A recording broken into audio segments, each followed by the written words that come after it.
Sí. Hemos quedado aquí en la presentación número 31.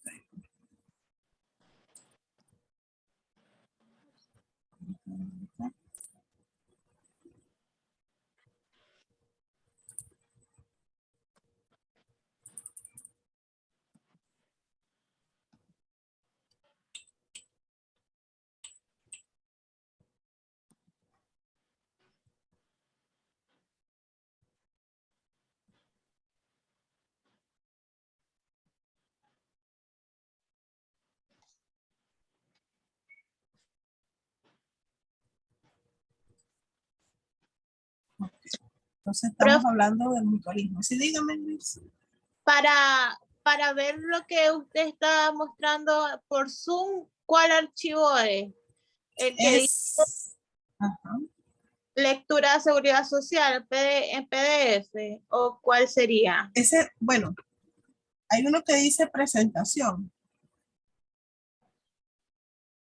Que está en formato de PowerPoint. Ajá. Esa es esta presentación que yo le estoy mostrando. Espérenme.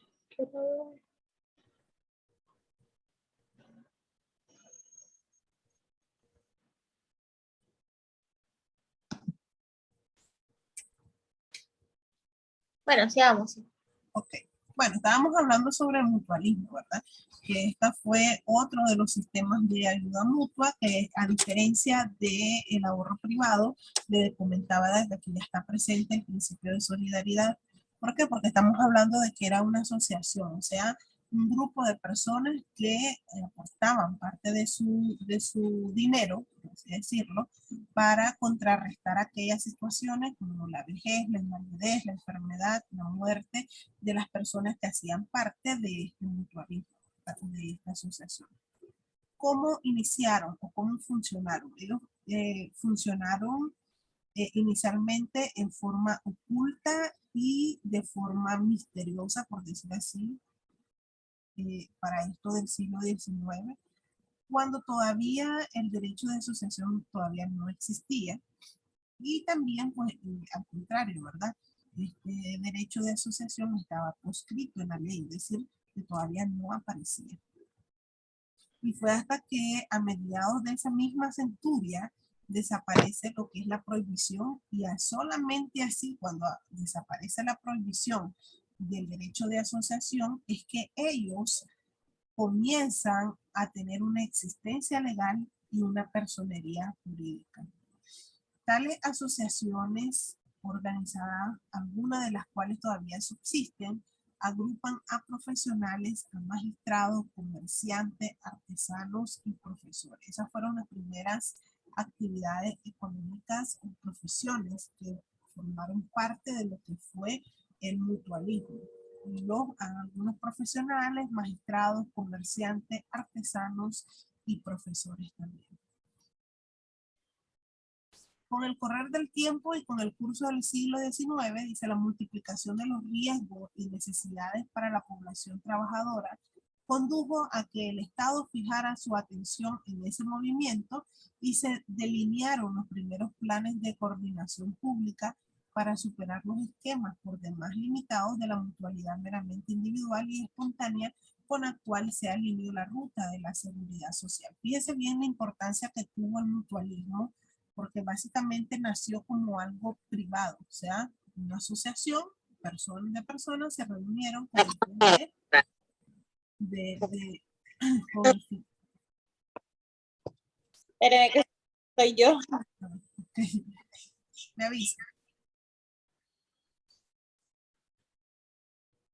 Ahí está, ahora sí.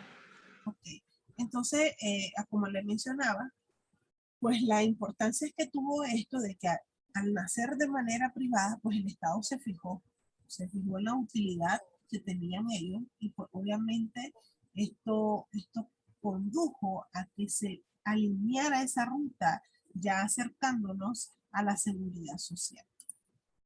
No obstante, dice, preciso es convenir que el mutualismo tuvo un radio de acción limitado.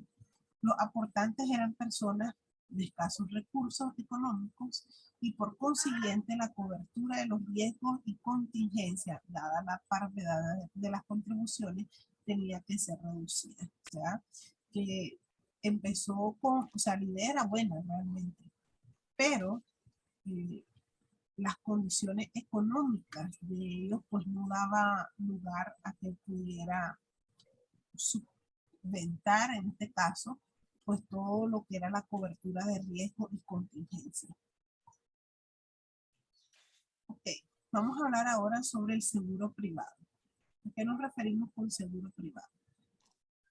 Este seguro privado hace su aparición a finales del siglo XIX como un contrato de derecho privado con el objeto de cubrir ciertos riesgos y contingencias sociales mediante el convenio de su propósito aleatorio y por consiguiente de naturaleza mercantil, en virtud del cual, mediante el pago de una prima estimada en función del riesgo asumido por la aseguradora, esta se obligaba al pago del capital del seguro al producirse el evento incierto y futuro en materia de la convención. Básicamente, no sé si usted alguna vez le han ofrecido un seguro privado.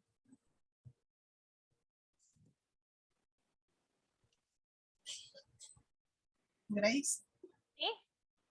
¿alguna vez a usted le han ofrecido si quiere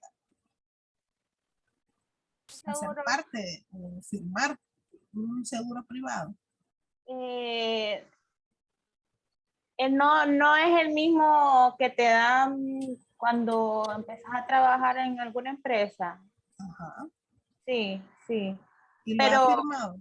es privado, pero te atiende, por ejemplo, el- No, no, no no, es el mismo, ¿no? no. Cuando estamos hablando del Instituto de Seguridad Social, ese no es. O sea, Ah, estoy hablando, por ejemplo, Seguro América, por ah, ejemplo, Inicer.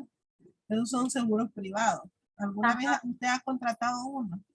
Para el carro tengo uno, sí.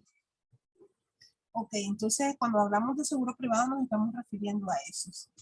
Pero hay seguros que cubren algunos riesgos y contingencias sociales, por ejemplo, enfermedades, por ejemplo, hay unos que cubren muerte también. Entonces, a ese tipo de seguros nos estamos refiriendo. Aun cuando el seguro privado estuvo y está muy lejos de solucionar los problemas derivados de los infortunios laborales y que actualmente solo recurren a él personas que están con capacidad económica de abonar las primas, porque muchos de ellos solicitan una prima para poder echar a andar el seguro como tal, es innegable que en su momento pues, constituyó un antecedente de los seguros sociales, los cuales asimilaron sus técnicas y los procedimientos, que es lo que hablamos sobre las pólizas de seguro. La responsabilidad de los riesgos profesionales fue otro, está dentro de la lista que estuvimos hablando. Hasta la aparición de la teoría del riesgo profesional, el trabajador se encontraba completamente desamparado frente a esos infortunios laborales.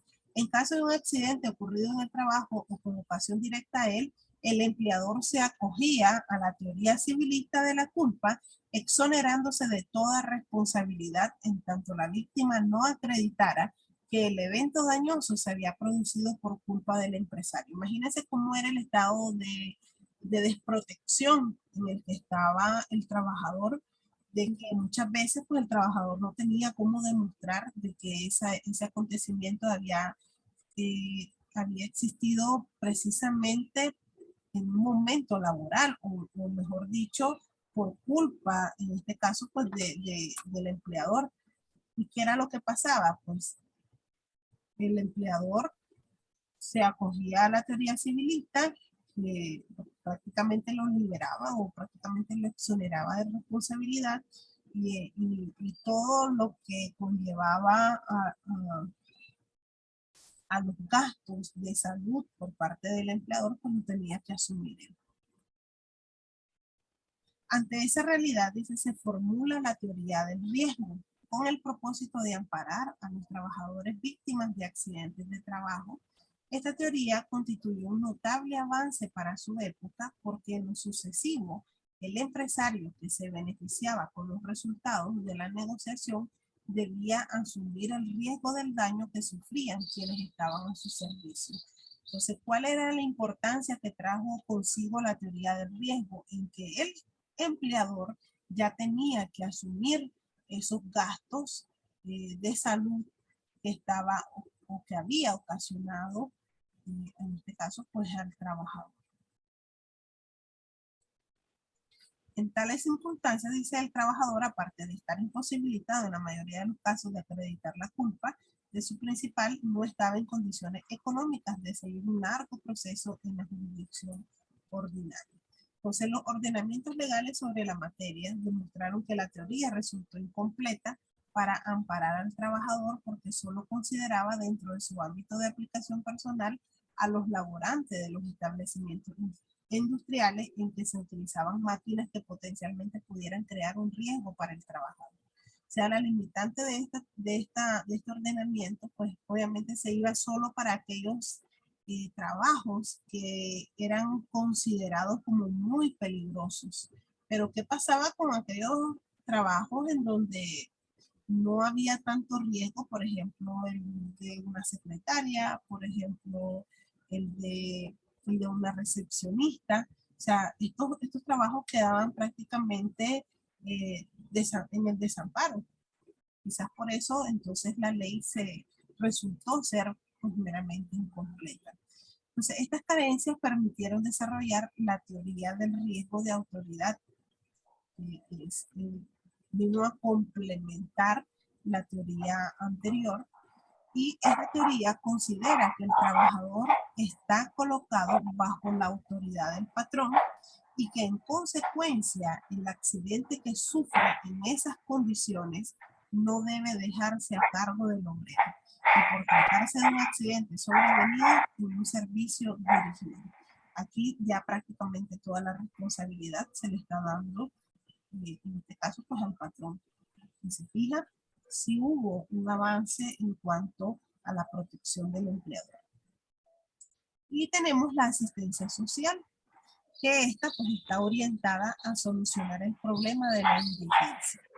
Esta nació a consecuencia del sistema del asalariado al producirse la primera revolución industrial. ¿Quién fue prácticamente pues, quien sacó la banderita de la mayor participación con respecto a la asistencia social? Fue la Iglesia Católica, la que iba recogiendo la enseñanza evangélica, propició entre sus miembros la llamada caridad cristiana, inspirada en el mandamiento nuevo que impuso el Rabí de Galilea. Dice, ámense a unos a otros como los amo yo a ustedes. Y también hablaba sobre la frase lapidaria. Es más fácil para un camello pasar por el ojo de una aguja que para un rico entrar al reino de los cielos. No sé si usted ha escuchado alguna vez uno de estos versículos que hablan acerca de la asistencia social. El último me suena. Sí, son bastante estudios. Entonces dice, la asistencia social puede ser privada cuando la asumen instituciones de ese carácter. Puede ser pública si está a cargo del Estado, pero también puede ser mixta. ¿Qué significa esto? Cuando las entidades filantrópicas son apoyadas por el Estado. Es decir, son subvencionadas por parte del Estado. Entonces a esas se le denominan mixtas.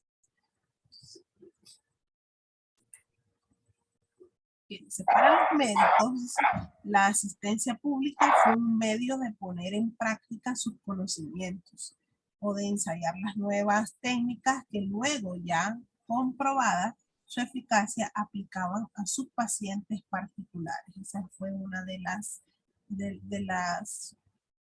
cosas importantes que podían hacer los médicos en cuanto a la asistencia social.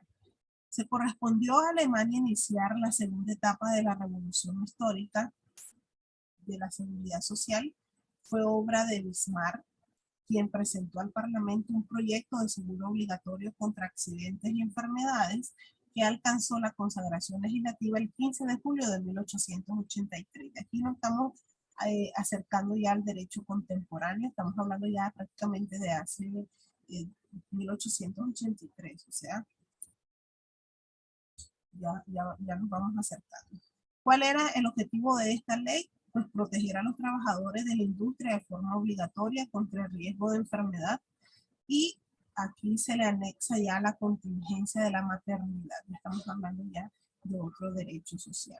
Con prestaciones por un máximo de 13 semanas mediante el pago de cotizaciones abonadas en la proporción de 2/3 partes por los trabajadores y 1/3 por los empresarios. Entonces, este sistema se hizo extensivo a los trabajadores de la agricultura, a los trabajadores de los transportes, y básicamente fue Alemania quien fue el precursor, ya hablando de los temas legislativos en cuanto a seguridad social.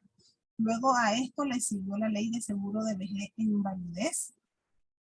Hasta en el año 1901 se promulga el Código de Seguros Sociales único en su género. Estamos hablando siempre, ¿verdad?, de Alemania. Los seguros sociales establecidos en Alemania constituyeron la fuente inspiradora de los seguros sociales que se implantarían a finales del siglo XIX y a principios del siglo XX, hasta la aparición ya de la seguridad social como tal. Luego, el 14 de septiembre de 1938, en Nueva Zelanda se promulgó la Ley de Seguridad Social. Básicamente aquí hay una gran influencia decisiva en la legislación mundial sobre esta materia, por lo novedoso de los principios que contenía ella como tal, y también pues porque se proyectaba ese cuidado del trabajador a la sociedad entera, y por ende pues tuvo gran aceptación. La expresión seguridad social, dice, con el contenido señalado quedó sancionada con alcance mundial en la Carta del Atlántico el 14 de agosto de 1941.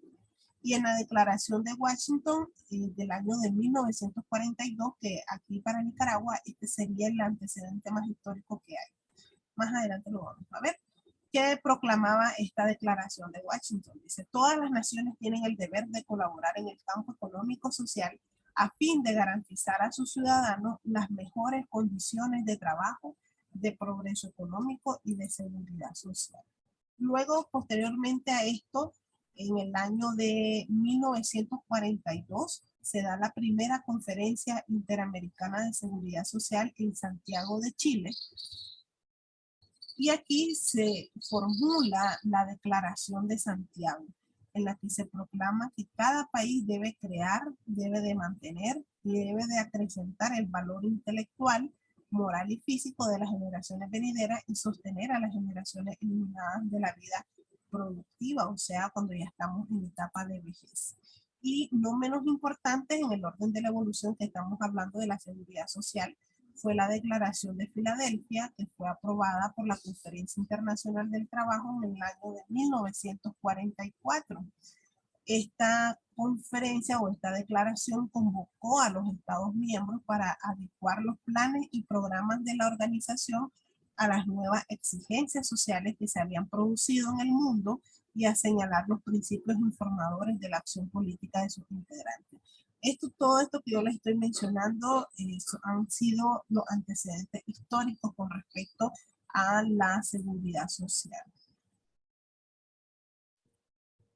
Bien, igual aquí tenemos la Declaración Universal de los Derechos Humanos, que fue aprobada por la Asamblea General de las Naciones Unidas, y específicamente en el artículo 22 de la Declaración Universal de los Derechos Humanos encontramos lo que es la seguridad social. ¿Qué es lo que dice el artículo 22? Dice, toda persona como miembro de la sociedad tiene derecho a la seguridad social y a obtener mediante el esfuerzo nacional y la cooperación internacional habida, cuenta con la organización y los recursos de cada estado, la satisfacción de los derechos económicos, sociales y culturales, indispensables para su dignidad y al libre desarrollo de su personalidad.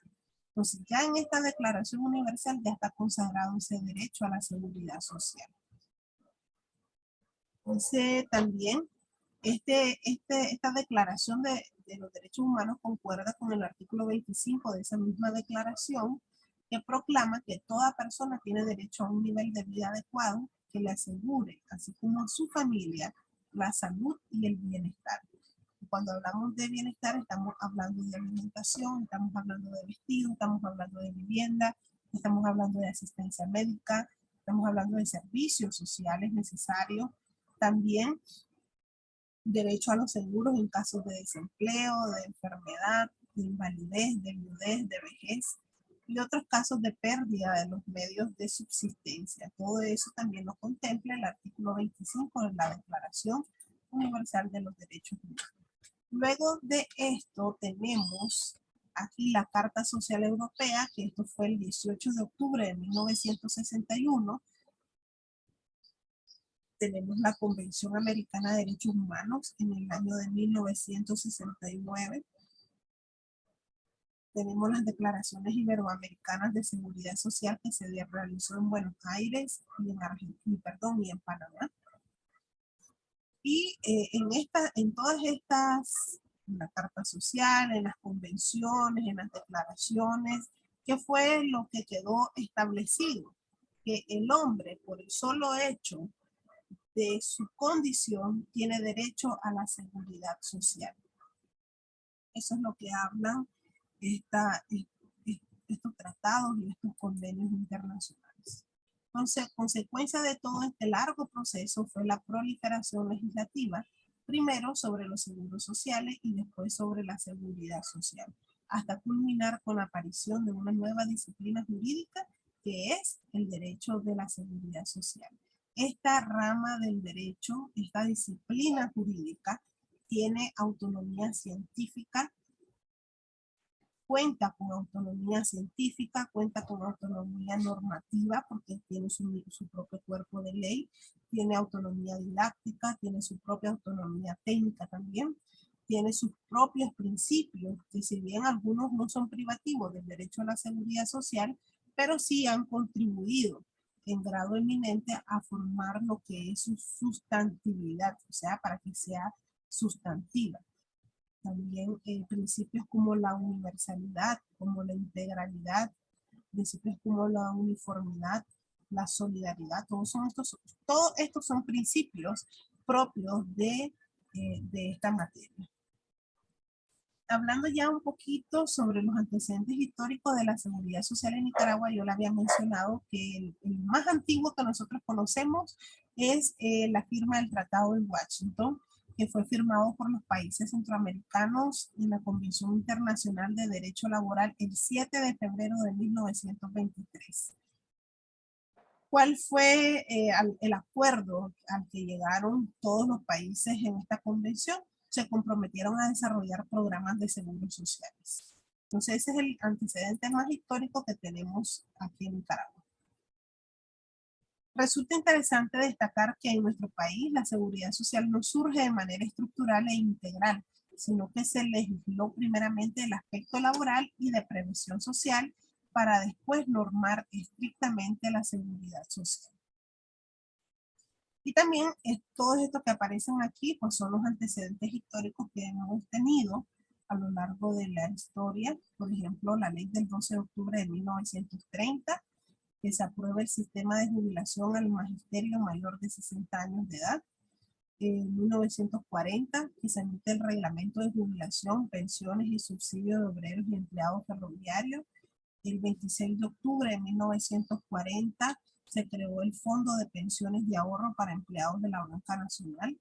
El 1 de abril de 1945 se aprueba el primer Código del Trabajo, el cual contiene los requerimientos de los trabajadores para armonizar las relaciones con los empleados. En la ley del 24 de mayo de 1949 se crea la Oficina de Pensiones y Retiros de la Guardia Nacional. En la Constitución Política del año de 1950 se plasma la obligación de crear el Instituto Nacional de Seguridad Social para la protección de los trabajadores. Y el 7 de julio de 1952 se crea el Ministerio del Trabajo como Secretaría del Estado. Y por decreto del 9 de mayo de 1955 se crea la Comisión Planificadora del Instituto Nacional de Seguridad Social. Estos son los antecedentes normativos acerca de, ya hablando de seguridad social. Y por ley, pues el 22 de diciembre de 1955 se crea lo que es el Seguro Social Obligatorio como parte del sistema de la seguridad social aquí en Nicaragua. Se crea pues, el Instituto Nicaragüense de Seguridad Social como un ente autónomo que va a atender de forma exclusiva a los trabajadores asalariados frente a las contingencias como lo son la enfermedad, la maternidad, la invalidez, la vejez, la muerte, sobrevivientes y riesgo del trabajo. Y por último, pues ya para ir finalizando, el concepto de seguridad social. La expresión seguridad social dice que es concebida como parte de la ciencia política que mediante adecuadas instituciones técnicas de ayuda, previsión y asistencia tiene por fin defender o propulsar la paz y la prosperidad general de la sociedad a través del bienestar individual. ¿Sí? Otro concepto que aparece aquí de seguridad social dice que es una institución pública que cuenta con el objetivo de proteger a sus ciudadanos. Ese es el objetivo que persigue la seguridad social. Otro concepto que aparece aquí es entendida y aceptada como un derecho que le asiste a toda persona de acceder por lo menos a una protección básica para satisfacer estados de necesidad. Ese es el concepto que habla sobre la seguridad social. Ok, vamos a pasar ahorita al tiempo de las preguntas. Si tenés alguna pregunta con respecto al tema, yo sé que está bastante cargada de información, pero son, pues básicamente solo 7 encuentros, por ende tienen que ir así, bien cargaditos. ¿Tenés alguna pregunta, Grace? Bueno, ahorita en lo que vimos sobre lo de el mutualismo, el seguro privado, la teoría del riesgo, ¿eso es todo lo que vamos a ver o vamos a verlo más al fondo cada uno? Pues básicamente estamos viendo lo que vimos, es de lo que vamos a hablar ahorita, Ajá, ajá. del mutualismo. Solo, Sí, es que estamos hablando básicamente de la evolución histórica. Ya el próximo encuentro ya vamos a pasar a otro tema. sí, porque también hablamos sobre lo de seguridad social. Espérenme. Estábamos, sí, por ejemplo, de la declaración, y entonces empezó a hablar sobre el acuerdo, sobre lo de la carta, espérenme. Es que habló sobre los principios, y entonces, Sí, pero no los logré apuntar. Me imagino sí, que pero también, no se preocupe porque esto está en la lectura. Usted lo va a poder, estos son los principios. Mira, la universalidad, la internacionalidad, la integralidad, la uniformidad, solidaridad, unidad. Todos estos son principios propios de la seguridad social. que también lo vamos a ver, me Sí. imagino. Ok, ok. Porque, sí, ya los perdí. Bueno, si tiene alguna duda también con la lectura, pero realmente en la lectura está todo esto que yo le mostré. Lo hago para efectos de explicación, nada más. Ajá. Sí, pero ahí lo va a encontrar en la carpeta de la sesión número 1. En esta sesión no voy a dejar tareas, ya lo había explicado, ¿verdad? Pero a partir de la sesión número 2 ya vamos a ir asignándole, ya le voy a asignar una tarea para poder hacer los primeros 10 puntos de acumulado en la sesión número 2. Okay. Sí. De todas formas, yo voy a abrir lo de los documentos para leerlo. Y, por ejemplo, en la otra sesión, que sería para el próximo jueves, ya tengo que tener leídos los temas o los leemos juntos. Bueno, Ahí yo lo... más leer, o sea, leerlo para tener una idea. Ajá, sí. De hecho, esta información pues estaba desde hace como 3 días, creo. Pero es igual, o sea, la ¿Cómo? lectura de la sesión 2 yo se la voy a colocar en estos días para que usted lea y así no, sepa pues de qué vamos a hablar. Ok. Bueno, Si, no sé si tiene otra pregunta, si no, pues damos por terminada la sesión. Y sería que nos miremos el próximo jueves a la misma hora, a las 5. sí, perfecto, profesora, muchísimas gracias. Ok, gracias a usted. Entonces nos vemos en la próxima sesión. Ok, nos vemos. Buenas noches. Buenas noches.